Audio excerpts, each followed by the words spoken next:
കേരളം ജയിക്കും, UDF നയിക്കും. ഇറാനുമായുള്ള സംഘർഷം യുഎസിന് കനത്ത സാമ്പത്തിക സൈനിക പ്രഹരമേൽപ്പിക്കുന്നതായി റിപ്പോർട്ടുകൾ.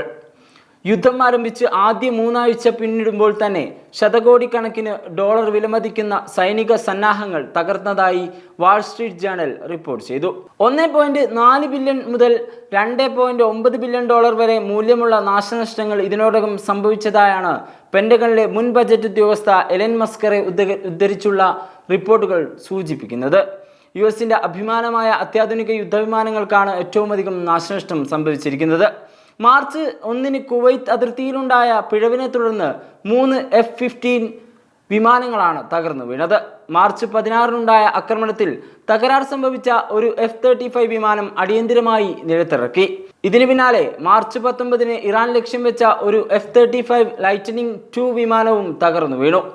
82.5 ബില്യൺ മുതൽ 100 മില്യൺ ഡോളർ വരെയാണ് ഓരോ വിമാനത്തിൻ്റെയും ഏകദേശം മൂല്യം. ഇറാന്റെ മിസൈൽ ആക്രമണങ്ങളിൽ 10ലധികം EQ-9 റീപ്പർ ഡ്രോണുകൾ ഇതുവരെ നശിപ്പിക്കപ്പെട്ടു. US സൈനിക ശക്തിയുടെ അടയാളമായ USS ജെറാൾഡ് ആർ ഫോർഡ് എന്ന വിമാനവാഹിനി കപ്പലിന് മാർച്ച് 12 തീപിടുത്തമുണ്ടായി. നിലവിൽ ഗ്രീസിലെ സൗദ ബേയിൽ കപ്പലിന്റെ അറ്റകുറ്റപ്പണികൾ നടക്കുകയാണ്. കപ്പലിന് സാരമായ കേടുപാടുകൾ സംഭവിച്ചതായാണ് സൂചന.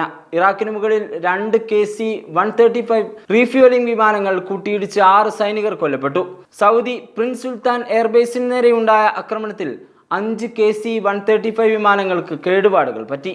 സൗദി അറേബ്യ, ഖത്തർ, ജോർദാൻ എന്നിവിടങ്ങളിൽ US സൈനിക താവളങ്ങളെ റഡാർ സംവിധാനങ്ങൾ തകർക്കപ്പെട്ടു. ആയുധശേഖരവും പ്രതിരോധ സംവിധാനങ്ങളും പുനഃസ്ഥാപിക്കുന്നതിനായി പെന്റഗൺ $200 ബില്യൺ അധിക ധനസഹായത്തിന് അനുമതി തേടിയിട്ടുണ്ട്. ഇസ്രായേലിലെയും ഗൾഫ് രാജ്യങ്ങളിലെയും US താവളങ്ങൾക്ക് നേരെ ഇറാൻ ഡ്രോൺ മിസൈൽ ആക്രമണങ്ങൾ തുടരുന്നതിനാൽ നാശനഷ്ടങ്ങളും വ്യാപ്തി ഇനിയും വർദ്ധിക്കാനാണ് സാധ്യത. ഹലോ, ശരിക്കും?